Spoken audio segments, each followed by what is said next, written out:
Hi tears, part 1ல் வந்து நம்ம ப்ராடக்ட் பற்றி பார்த்தோம். செகண்ட் பார்ட்டில் வந்து பார்த்திங்கன்னா டீ லைட் கேண்டில் வந்து பார்க்க போகிறோம். டீ லைட் கேண்டில் வந்து சிங்கிள் பண்ணுறது ஈஸி, பட் பல்காக பண்ணுறப்போ மெஷர்மெண்ட் வந்து நம்ம கரெக்டாக பண்ணணும். ஸோ ஃபஸ்ட்டு வெயிங் மிஷின் வந்து வச்சுக்கோங்க. வெயிங் மிஷினை ஆன் பண்ணிக்கோங்க. வேக்ஸ் மட்டும்தான் நம்ம மெஷர் பண்ண போகிறோம். ஓகே, வெயிங் மிஷினை ஆன் பண்ணிக்கோங்க. வெசலை ப்ளேஸ் பண்ணுறேன். வெசலோட வெயிட் வந்து 207 கிராம் இருக்குது. ஸோ இது வெசலோடைய வெயிட் நமக்கு தேவை கிடையாது. ஸோ அதனால் டேர் அப்படிங்கிற ஆப்ஷனை கிளிக் பண்ணோன்னா அகெயின் நமக்கு 0 கிராம் வந்து கன்சிடர் பண்ண முடியும். ஓகே, இதுக்கப்புறமா நம்ம வேக்ஸை வந்து ஆட் பண்ண போகிறோம். வேக்ஸ் வந்து பார்த்திங்கன்னா ஞாபகம் வச்சுக்கோங்க, ஒரு டீ கப்ஸ் வந்து 10லேருந்து 12 கிராம்ஸ் வேக்ஸ் வந்து நம்ம போர் பண்ணலாம். ஓகே, ஸோ இப்போது நீங்கள் 10 டீ லைட் கேண்டில் பண்ணுறீங்கன்னா 100 கிராம் வேக்ஸ் நமக்கு அப்ராக்சிமேட்டாக தேவைப்படும். 200 கிராம்ஸில் வந்து 20 டீ லைட் கேண்டில்ஸ் வந்து நம்மளால் பண்ண முடியும். ஸோ இப்போ நான் வந்து 130 கிராம் வந்து 13 கிராம் வேக்ஸ் எடுத்திருக்கேன். ஓகே, ஸோ இதை நான் இப்போது மெல்ட் பண்ண போகிறேன். மெல்ட் பண்ணுறப்போ டபுள் பாயிலிங் மெத்தட் தான் நம்ம வந்து மெல்ட் பண்ணணும். வேக்ஸ்க்கு டைரெக்டாக எக்காரணத்து கொண்டும் வேக்ஸை மெல்ட் பண்ணவே முடியாது. ஸோ அது மாதிரி வச்சிடாதீங்க, ஃபயர் தான் ஆகும். ஸோ வேக்ஸை எப்பொழுதுமே ஒரு வெசல், அதாவது அகலமான வெசலில் வாட்டர் வந்து கொஞ்சமாக ஊற்றிக்கோங்க. பிகாஸ் வாட்டர் நிறையா ஊற்றி வெசல் முழுகிற மாதிரி வச்சிட்டிங்கன்னா உங்கள் கேண்டிலில் லைட்டாக 1 ட்ராப் வாட்டர் ஆட் பண்ணாலும் விழுந்துருச்சுன்னா கூட, கொதித்து வந்து அந்த வெசல்குள்ளே வந்துருச்சுன்னா கூட வேக்ஸ் வந்து டோட்டலாக வீணாக போயிடும். உங்களுக்கு வந்து போர் பண்ணதுக்கப்புறம் சிங்க் ஹோல்ஸ்னு சொல்லுவாங்க, அந்த மாதிரி ப்ராப்ளம்ஸ் எல்லாமே வரும். ஸோ அதனால் வாட்டர் வந்து கொஞ்சமாக ஆட் பண்ணிவிட்டு வேக்ஸ் போட்டிருக்க வெசலை வந்து அதில் ஆட் பண்ணிவிட்டு மீடியம் ஃப்ளேமில் இருந்தால் போதும்.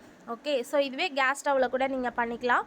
இப்போதைக்கு நீங்கள் இண்டக்ஷன் இல்லைனா கேஸ் ஸ்டவ்வில் வந்து இதே மாதிரியே ஒரு பெரிய பாத்திரத்தில் வாட்ரு ஆட் பண்ணிவிடுங்க கொஞ்சமாக. அதுக்கப்புறம் குட்டி பாத்திரத்தில் வேக்ஸ் போட்டு டபுள் பாயிலிங் மெத்தட்னு சொல்லுவாங்க இதில் வந்து கொஞ்சம் கொஞ்சமாக டைம் எடுத்து மெல்ட் பண்ணுங்கள்.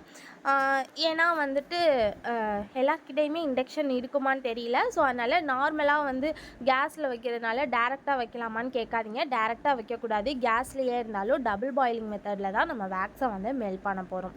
ஜஸ்ட்டு வேக்ஸை வந்து அதில் ப்ளேஸ் பண்ணிவிட்டு இந்த மாதிரி அடிக்கடி வந்து மிக்ஸ் பண்ணி விட்டிங்கன்னா அதுவே உங்களுக்கு குயிக்காக மெல்ட் ஆகிடும். ரொம்ப டைம் எடுத்துக்காது. ஓகே, நீங்கள் போட்டிருக்க வேக்ஸ் பொறுத்து இந்த மாதிரி உங்களுக்கு நல்லாவே சேஞ்சஸ் தெரியும்.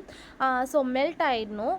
இதிலே வந்து ஆயில்ஸ் நீங்கள் ஆட் பண்ணுறீங்க, உங்களுக்கு சென்டர் டீ லைட்ஸ் கேண்டில் வேணும்னா 100 கிராமில் 113 கிராம் வேக்ஸ் எடுத்திருக்கோம். 100 கிராமில் 5% எவ்வளவோ அந்த பர்சன்டேஜில் ஜஸ்ட்டு நீங்கள் ஆயில்ஸ் வந்து ஆட் பண்ணிக்கலாம். ஃப்ரேக்ரன்ஸ் ஆயிலோ எசென்ஷியல் ஆயிலோ. இப்போ நான் ஜஸ்ட்டு உங்களுக்கு ஆயில்ஸ் எதுவுமே ஆட் பண்ணாமல் ப்ளைன் அன்சென்டட் கேண்டில்ஸ் தான் பண்ண போகிறேன். கேண்டில்ஸில் 2 டைப்ஸ் இருக்குது, சென்டட் அண்ட் அன்சென்டட். சென்டட்னா ஃப்ரேக்ரன்ஸ் ஆயில் ஆட் பண்ணுறது, அன்சென்டட்னா ஃப்ரேக்ரன்ஸ் ஆயில் ஆட் பண்ணாது. ஜஸ்ட்டு இது வந்து aluminium tea cups, empty tea கப்ஸ்னு சொல்லுவாங்க.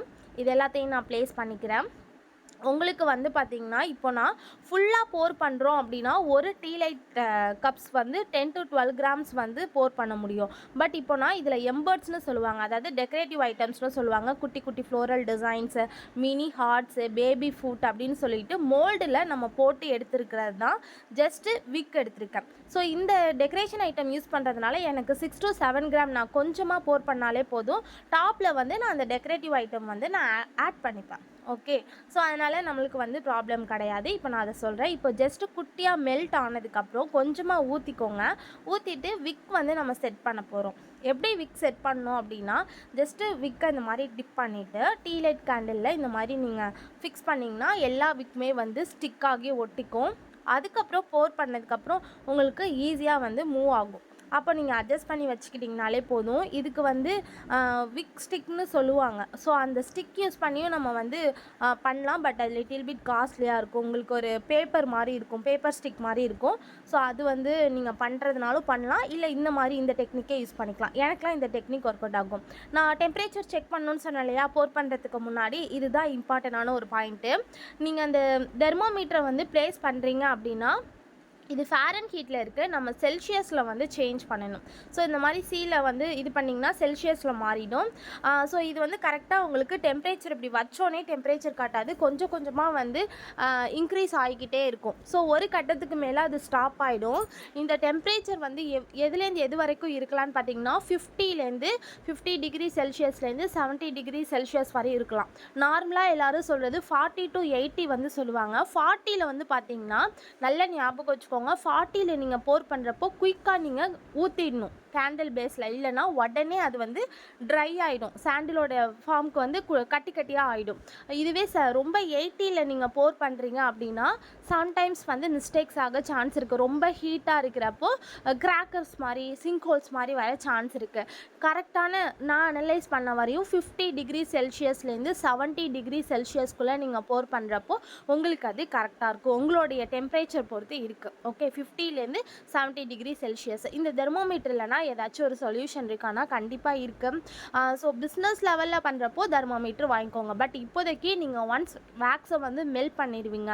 மெல்ட் பண்ணிவிட்டு அன்சென்டட்னா நம்ம அப்படியே போர் பண்ணிடலாம். சென்டட்னா இந்த ஸ்டேஜில் வந்து நான் சொன்ன பர்சன்டேஜ், அதாவது 100 கிராமுக்கு 5% ஆட் பண்ணுறதுனா கம்மியான ஃப்ராக்ரன்ஸ் கிடைக்கும். இதுவே நீங்கள் 7% 10% ஆட் பண்ணுறதுனா அதிக ஃப்ராக்ரன்ஸ் கிடைக்கும். எவ்வளோ பர்சன்டேஜோ அதை கரெக்டாக எம்எல்ல வந்து நீங்கள் ஃப்ராக்ரன்ஸை ஆட் பண்ணிவிட்டு இந்த மாதிரி நல்லா மிக்ஸ் பண்ணதுக்கப்புறம் போர் பண்ணலாம். ஸோ இப்போது நமக்கு 83க்கு அப்புறம் ஸ்டாப் ஆகிடுது, 82 அப்படின்னு கொஞ்சம் கொஞ்சமாக குறையுது பாருங்கள். இது வரைக்கும் ஏறிட்டு இருந்துச்சு செல்சியஸை 70 சம்திங்லேருந்து, இப்போ கொஞ்சம் கொஞ்சமாக அப்படியே குறையும். ஸோ இது கொஞ்சம் 70 கிட்ட வந்துருச்சு அப்படின்னா நீங்கள் கரெக்டாக வந்து போர் பண்ணிடலாம். உங்களுக்கு வந்து என்ன பண்ணுறீங்கன்னா சொன்ன மாதிரி மெல்ட் பண்ணதுக்கப்புறம் ஜஸ்ட் 1 மினிட்லேருந்து 2 மினிட்ஸ் வரைக்கும் வெயிட் பண்ணலாம்.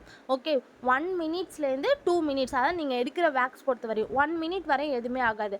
ஜஸ்ட்டு நீங்கள் 1 மினிட் வரைக்கும் கொஞ்சம் நல்லா மிக்ஸ் பண்ணிவிட்டு போர் பண்ணிங்கன்னா உங்களுக்கு கரெக்டாக இருக்கும். ஓகே, வேக்ஸ் பொறுத்த வரையும் இப்போ நான் போர் பண்ணுறேன், எனக்கு வந்து அந்த 70 பாயிண்ட் கிட்ட இருக்கவும் நான் கொஞ்சம் கொஞ்சமாக கீழே வந்து சிந்தாதீங்க. ஸோ கொஞ்சம் ஃபஸ்ட்டு வந்து பயமாக இருக்கிற மாதிரி இருக்கும், பட் ஒன்றுமே ஆகாது. கேண்டில் பொறுத்த வரையும் வேஸ்ட் பண்ணவே மாட்டோம்.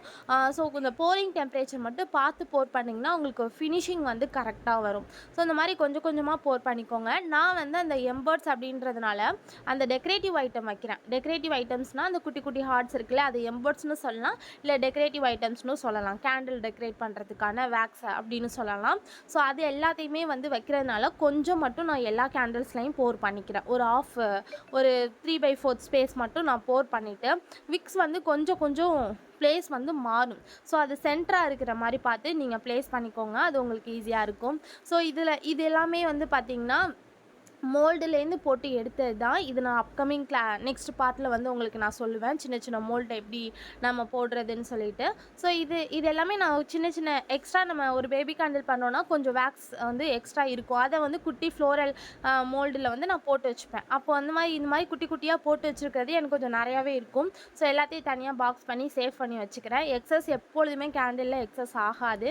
ஸோ ஜஸ்ட்டு டாப்பில் ஒயிட் கலரில் உங்களுக்கு ஃபார்ம் ஆகும். ஓகே, நம்ம வந்து ஃபஸ்ட்டு போர் பண்ணப்போ ஒரு வாட்டர் மாதிரி தான் இருக்கும், லைட்டாக ஆயில் கன்சிஸ்டன்சி மாதிரி இருக்கும். ஸோ அதுக்கப்புறம் உங்களுக்கு டாப்பில் வந்து ஒரு ஒயிட் கலராக சேஞ்ச் ஆனதுக்கப்புறம் வந்து பார்த்திங்கன்னா இந்த மாதிரி நீங்கள் வந்து ஜஸ்ட் இந்த மாதிரி ப்ளேஸ் பண்ணி லைட்டாக ப்ரெஸ் பண்ணுங்கள். ரொம்ப ப்ரெஸ் பண்ணிங்கன்னா அந்த மாதிரி உள்ளே போயிடும், ஏன்னா உள்ளே வந்து மெல்ட் ஆகாது, டக்குன்னு வந்து க்யூர் ஆகாது, மெல்ட்டிங் கன்சிஸ்டன்சி அப்படியே தான் இருக்கும். லைட்டாக ப்ரெஸ் பண்ணிங்கன்னா உங்களுக்கு அப்படியே வந்து ஒட்டிக்கும், பேஸ்ட் ஆகிக்கும், கரெக்டாக பேஸ்ட் ஆகிக்கும், நீட்டாக உங்களுக்கு இருக்கும். ஓகே, டாப்பில் வந்து ஒரு ஒயிட் கலராக சேஞ்ச் ஆகிருக்கணும். அதுக்கப்புறம் கொஞ்சம் நேரம் கழித்து நீங்கள் வந்து உங்களுடைய டெக்கரேட்டிவ் ஐட்டம்ஸை உங்கள் கேண்டிலில் வந்து நீங்கள் ஃபிக்ஸ் பண்ணிக்கலாம். இது வந்து ப்ளைனாக இருக்குது, நீங்கள் ப்ளைனாக போர் பண்ணிங்கன்னா உங்களுக்கு ப்ளைன் கேண்டில்ஸ் கிடைக்கும். இதுவே நீங்கள் ஏதாச்சும் டெக்கரேட்டிவ் ஐட்டம்ஸ் வைக்கிறீங்கன்னா உங்களுக்கு டெக்கரேட்டிவ் கேண்டில்ஸ் கிடைக்கும். டாப்பில் வந்து இந்த மாதிரி நம்ம டிசைன் செட் பண்ணுறப்போ ரொம்ப போர் பண்ணிடாதீங்க. ஸோ கொஞ்சம் நீங்கள் கேப்ஸ் இருக்கிற மாதிரி போர் பண்ணிங்கன்னா தான் உங்களால் அதை ஃபிக்ஸ் பண்ண முடியும். அதே மாதிரி அந்த குட்டி ஐட்டமும் வந்து எம்போஸ்டாக இருக்கணும். ஃபுல்லாக ப்ரெஸ் பண்ணிட்டிங்கன்னா என்ன ஐட்டம் வச்சுருக்கீங்கன்னே தெரியாது, லைட்டாக ப்ரெஸ் பண்ணி ஸ்டிக் பண்ணால் போதும். இன்கேஸ் உங்களுக்கு கேண்டில் ஃபுல்லாகவே ட்ரை ஆகிடுச்சு, நார்மல் ஸ்டேஜுக்கு வந்துருச்சு அப்படின்னா ஹீட் கன் யூஸ் பண்ணி டாப்பில் வந்து ஹீட் பண்ணிவிட்டு அதுக்கப்புறம் நம்ம பேஸ்ட் பண்ணிக்கலாம். நான் அது எப்படின்னு காட்டுறேன். இப்போதைக்கு நம்ம போர் பண்ணிவிட்டு ஃபிக்ஸ் பண்ணுறது மட்டும் பார்த்துருக்கோம். ஓகே. ஓகே, இப்போ வேக்ஸ் பற்றி குட்டியாக பார்த்துடலாம். வேக்ஸ் வந்து பார்த்திங்கன்னா நான் 4 டைப்ஸ் சொல்லியிருந்தேன். மேக்ஸிமம் இந்த 4 டைப்ஸில் தான் யூஸ் பண்ணுவாங்க. ஸோ இதில் சோய் வேக்ஸ் அண்ட் பீஸ் வேக்ஸ் வந்து உங்களுக்கு ஆர்கானிக்கில் உள்ளது. எல்லாருமே இப்போது சோய் வேக்ஸ் தான் யூஸ் பண்ணுறாங்க. பீஸ் வேக்ஸ் உங்களுக்கு நேச்சுராகவே எல்லோ கலரில் வரும். அதாவது ஹனி பீ இருக்குல்ல, அதுலேருந்து எடுக்கக்கூடியது தான் பீஸ் வேக்ஸ்னு சொல்லுவாங்க. ஸோ இந்த பீஸ் வேக்ஸ் காஸ்மெட்டிக்ஸ்க்கும் நம்ம யூஸ் பண்ணுவாங்க. பட் ஆனால் அது எல்லோ கலரில் இருக்கிறதுனால நமக்கு அவ்வளோ ரீஃபைன்டு வேக்ஸில் வந்து கலர் ஆட் பண்ணி பண்ணுற மாதிரி இருக்கும். ரேட்டுமே லிட்டில் பிட் வந்து காஸ்ட்லியாக இருக்கும். பட் சோய் வேக்ஸ் உங்களுக்கு அஃபோர்டபுளாக இருக்கும். அதே மாதிரி ஆர்கானிக் உங்களுக்கு சைடு எஃபெக்ட் எதுவுமே வராது. பட் பேரஃபின் வேக்ஸ் அப்படிங்கிறது உங்களுக்கு அதாவது ரொம்ப ரொம்ப கம்மி ப்ரைஸ்லேயே கிடைக்கும். பட் ஆனால் நீங்கள் எவ்வளோ தூரம் இன்ஹேல் பண்ணுறீங்களோ உங்களுக்கு side effect full and full chemical. Paraffin வேக்ஸை சஜஸ்ட் பண்ணாதீங்க. ஜெல் வேக்ஸ் வந்து டெக்கரேட்டிவ் பர்பஸ்க்கு தான். பட் அதுவுமே வந்து பார்த்திங்கன்னா மேக்ஸிமம் யாரும் யூஸ் பண்ண மாட்டாங்க. பிகாஸ் அது ரொம்ப ரேட் அதிகம். அது ஆர்கானிக் கிடையாது. பெட்ரோலியம் ஜெல்லிலேருந்து தான் அந்த ஜெல் வேக்ஸுமே வந்து எடுக்கிறாங்க. ஸோ அதனால் gel wax and paraffin wax வந்து சஜஸ்ட் பண்ண மாட்டேன். Soy wax and bees wax suggest பண்ணுவேன். பீஸ் வேக்ஸில் நம்ம எதிர்பார்க்குற கலர் கொண்டு வர முடியாது. காஸ்ட் வைஸ் பார்த்திங்கன்னா உங்களுக்கு அதிகமாக இருக்கும். ஸோ சோய் வேக்ஸ் உங்களுக்கு காஸ்ட் வைஸும் அஃபோர்டபுளாக இருக்கும். யூஸ் பண்ணுறதுக்கும் நல்லாயிருக்கும். அதே மாதிரி ஆர்கானிக் கூட. ஓகே, ஸோ இப்போ டீ லைட் கேண்டில்ஸ் பற்றி இப்போ நம்ம பார்த்துட்டோம். ப்ளைன் பார்த்துருக்கோம். டெக்கரேட் பண்ணுறது என்னென்ன ஐட்டம்ஸ் யூஸ் பண்ணலாங்கிறதையும் பார்த்துருக்கோம். இதிலே ஃப்ளோரல் டிசைன்ஸ் அந்த மாதிரி எது வேணாலும் நம்ம டாப்பில் டிசைன்ஸ் வந்து நம்ம க்ரியேட் பண்ணிக்கலாம். ஓகே, நெக்ஸ்ட் பார்ட்டில் நெக்ஸ்ட் டைப் பார்க்கலாம். தேங்க்யூ.